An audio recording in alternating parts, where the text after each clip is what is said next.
I'm seeing an energy here of someone na very grounded. May success akong nakikita sa energy niya, so pwedeng masipag siya, lalo pagdating sa kanyang work. Yeah, look at that. We have the Eight of Coins energy. Masipag siya lalo pagdating sa work, iniingatan niya to, no? Pero at the same time, inaalagaan din niya yung sarili niya rito, no? Just to make sure that he or she is also fulfilling his or her goals, while of course taking care of his or her own body and health. You could be meeting this person here in your work, or as long as money is related. Just take how this resonates. I think this connection right here will be bringing a lot of abundance in you. Wow, abundance. See? Thank you so much, Archangel Michael, angel and spirit guides, for being present here in this reading. Can we get more messages? Can we get more messages, please? Okay, so let's go ahead and check these messages.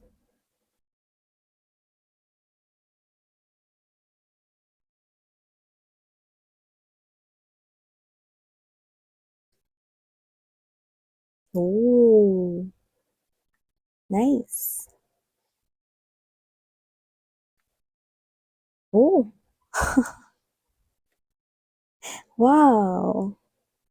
So let us lay all the energies first on the table before we start talking more about this. But I love this. Right at the heart of this reading is this Two of Swords energy. Wow. You could be mirroring each other. Posibleng parehas yung nangyayari sa life ninyo noon pa man. Doesn't have to be na exactly the same, pero may pagkakapareho sa pinagdaanan ninyo rito in the past. Wow! 10 of Pentacles or the 10 of Coins energy. Wow! So,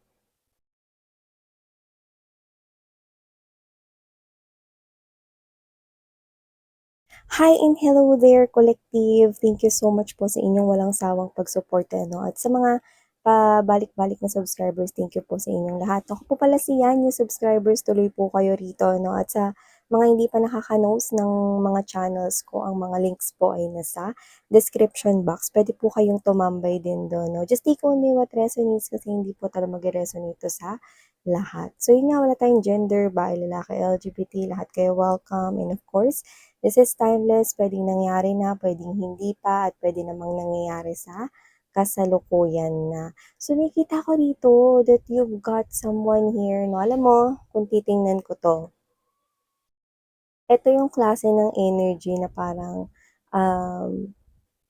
paulit-ulit kayong pinagtatagpo. Alam mo kung bakit? No? Paulit-ulit kayong pinagtatagpo kasi I think iisa lang ang arco, yan no? You're meant to take the same pathway. You're meant to take the same pathway, the same road. Kaya nakita ko dito na paulit-ulit kayong magtatagpo, and I'm seeing a lot of orangey, no? Orangey red rito, no? Which is, it has something to do with steering that emotions and feelings, and it has something to do with love and romantic situation. I'm seeing two people right here meant to take iisang pathway lang. And I do see that this is meant to be a connection, meant to be dalawang souls ang nakikita kong nakatakda. Kaya paulit-ulit kayo nagkikita sapagkat kayong dalawa ay itinakda, no? Parang, alam mo, sa iba siguro sa inyo, siguro ex nyo to kasi nakuha rin natin yun dito. Pero, malakas yung energy, no, na marami sa inyo, bagong tao ito. Yes, bagong tao, new person ito, no, na paulit-ulit kayo magkikita, no, parang ipinakilala na siya sa'yo noon, no, tapos magkikita kayo ulit, no, hanggang sa parang makakarami na, no, na magkikita kayo ulit. Nahilan mo ba? Parang lagi tayong pinagkikita 'no, parang ang dating random 'to na parang hindi mo inaasahang nandun din siya sa isang place, tapos nandun ka rin sa place kung saan siya pupunta na like very random, like hindi mo ine-expect 'no. And then kayo 'to na parang, "Alam mo, ewan ko, palagi tayong pinagkikita, hindi kaya meant to be tayo?" Alam mo yung darating sa point na dahil palagi na kayong pinagkikita 'no, parang magiging komportable na kayo 'no, to take that joke or mag-joke sa isa't isa. So, I don't know if this is, a pinsan friend or friend ng pinsan mo, family member, friend ng friends mo, o kung sino man 'to, friend ng katrabaho mo 'no, na laging jino-joiners kapag mga may lakad 'no or outing, mga ganyan 'no. 'Yan, mga gano'n 'no, parang dahil paulit-ulit kayong pinagtatagpo 'no, paulit-ulit rin kayo rito na parang magiging pamilyar na sa isa't isa. 'Yan 'no. Parang alam mo if ever na yun man yung eksaktong sasabihin ninyo 'no, kung yun man yung eksaktong joke na sasabihin niyo o sasabihin niya 'no, na parang, "Bakit pa kaya tayo laging pinagtatagpo? Hindi kaya tayo talaga? Hindi kaya meant to be tayo?" 'Yan 'no. So, kayo 'to na nagtataka na kayo 'no, pero at the same time nako-confuse kayo rito na parang, "Ano ba 'to sa life ko? Siya ba ay dagdag sa mga kaibigan ko?" O siya yung person rito na may involve ako sa isang love and romantic relationship. Yan 'no. So yun yung with this Page of Swords energy right here, Wheel of Fortune, and there's this Lovers 'no, hindi mo alam 'no kung anong klaseng role ang meron 'no, dito sa taong 'to sa buhay mo. At gano'n din siya sa'yo rito 'no. Pero alam mo, ang arko kung saan iisa lamang yung pathway na tini-take ninyo 'no, talagang palagi kayong pinagtatagpo with the Wheel of Fortune right here, and at the heart of the reading is nakatakda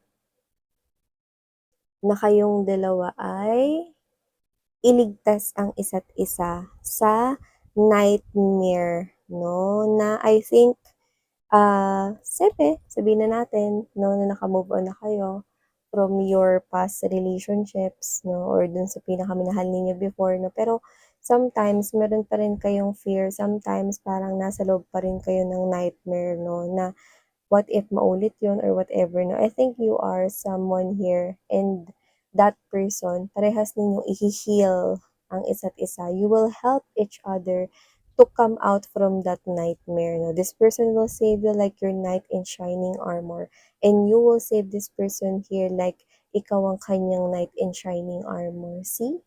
Wala tayong gender dito whether you are a princess, a king, a prince, or a queen. You are meant to take each other out of the darkness or the nightmare 'no. Parehas kayo ritong gigising na parang gigisingin ninyo sa pamamagitan ng isang halik, kagaya ni Sleeping Beauty, 'di ba? So nakita ko dito mga babes 'no, na kayong dalawa ay nakatakda talaga para sa isa't isa upang iligtas ang isa't isa 'no, sa matinding bangungot na dinanas ninyong pareho. Kaya nga sabi ko sa inyo, parehas ninyo na parang tinahak ang iisang landasin since you were child. Puwedeng may mga experiences kayo ritong hindi eksaktong yun din yung pangyayari, pero may pagkakatulad or pagkakahawig.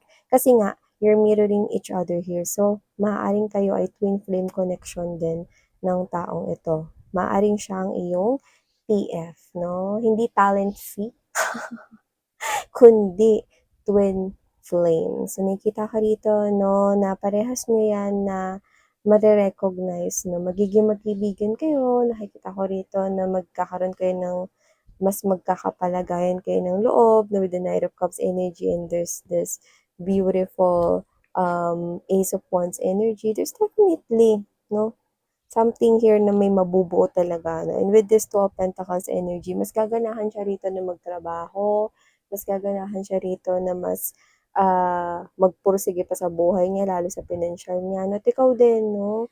Mas gaganahan ka pa rito na i-achieve rito yung mga goals mo, lalo na pag may kinalaman sa money. You inspired each other here to grow. At nagkakaroon ng positibong changes sa mga buhay ninyo pagtapos ninyong magkakilala. So, nakikita ko na kung sino man tong tao na 'to, no, you will end up marrying. Four of Wands energy, this person, and you will be in this happy, like a fairy tale love story. People around you will be so happy. They're gonna dance here with you. They're gonna celebrate na na-meet na ninyo ang the one finally. I'm hearing your friends cheering you up like, hoo, finally, nakita mo na rin yung one for you. Ay, nako, sobrang happy kami for you. Sa wakas, pwede na kaming tumahimik. Pwede na kaming kumalma dahil nasa loob ka na ng isang relationship. And I think ganun din yung friends niya sa kanya, no? Nakikita ko kayong tatandang magkasama. Walang iwanan ito. Nakita ko rito, no, na parehas nyo rito na gustong ipinta ang isa't isa na sa future, yan, no? You will stay in love with each other, no? Kahit maputi na yung mga buhok nyo. And nakikita ko rito na isa itong matibay na samahan ng isang pamilya, no? And for some reason, this big dog right here doesn't have to be na magkakaroon kayo ng pet, pero maaaring pwede. So, dito ang ibig sabihin ng malaking aso na yan, no? Ang mga dogs ay faithful, diba? So, nakikita ko that you will be faithful, both of you. Okay? Faithful in making this relationship last forever. Kahit may mga asawa at malalaki na ang mga anak ninyo, kahit na may mga apo na kayo rito, ang pagtingin nyo sa isa't isa ay hindi magbabago. Patuloy kayo rito magsasama. No? Kahit na magkaroon na rin dito ng kanya-kanyang buhay, lumipat na yung mga anak mo sa mga tahanan or magkaroon sila rito, bumukod ng bahay, no? Kayong dalawa, magkasama pa rin kayo, no? This gives me this image of Disney's Pixar, yung Up, no?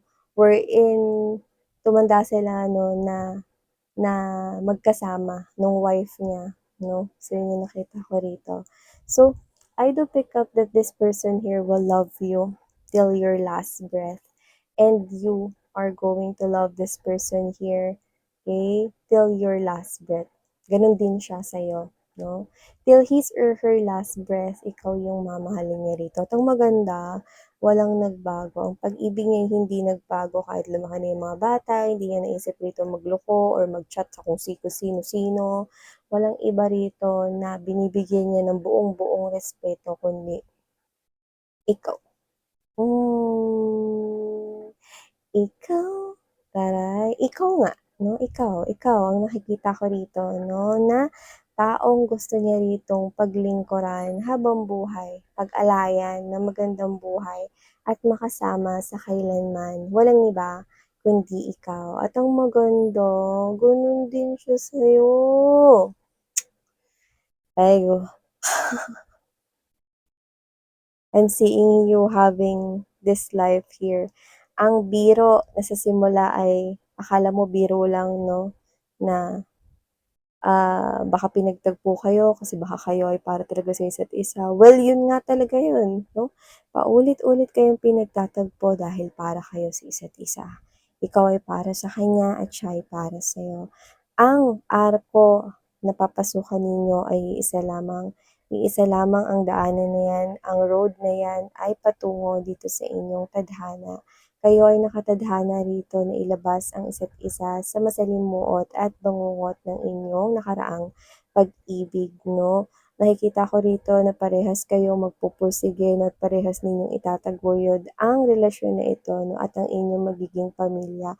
Nakikita ko kayo makapamumuhay rito ng masagana at maaaring magtaglay pa kayo rito ng wealth at richness, no, ng pera, money, or business. So, nakikita ko rito na magiging successful kayong dalawa sa pagbubuo at pagtataguyod ng inyong sariling pamilya. Wala tayong gender dito na LGBTQs, of course, mga mahal, sweethearts, welcome din kayo. So, nakikita ko dito that with this page of Wands energy and there's the Six of Cups, this connection is too strong para masira ito ng ibang tao. Ang pagmamahal niya sa'yo hindi kayang mabuwag dahil lamang sa lust or short na pag-desire sa mga bagay-bagay. Ang taong kadil mo ay higit na matured at sobrang mahal ka niya upang maisip niya ritong saktan ka. Hindi niya kayang gawin yun. So, wow! Whoever this individual is, this person sure Okay? Na talagang siya yung nakikita ko para sa'yo. So, hindi ko alam kung ba't ko nakikita rito ng mga um, accessories. So, baka mahilig siyang magsuot ng accessories or baka ikaw yun, no? Particularly, that's bracelet. It could be beads or parang mga crystal likes. Just take how this resonates, no? Maaring any accessories na nakikita ko dito. And I'm seeing letter R, letter M, and letter K. So, maaring yan ay nasa name or initials ninyo or niya. So, just take how this resonates. And for some reason, nakakita ko rito ng poste kung saan may, yung nakasulat yung street, kung ano yung street, no? Pero hindi ko nakita yung street. Pero, it's like, yung poste is malapit sa pedestrian, wherein posibleng baka ma-meet mo siya, no? Or makasalubong mo siya sa isang pedestrian or sa isang street. Okay? Just take how this resonates. And for some reason, yung poste na bakal, kulay green siya. Yan. Maybe that's a specific clue right here, no, for someone. So, beautiful love story, beautiful messages meant for you. Thank you so much, sweetheart and Sarang Heo. I love you and love and light.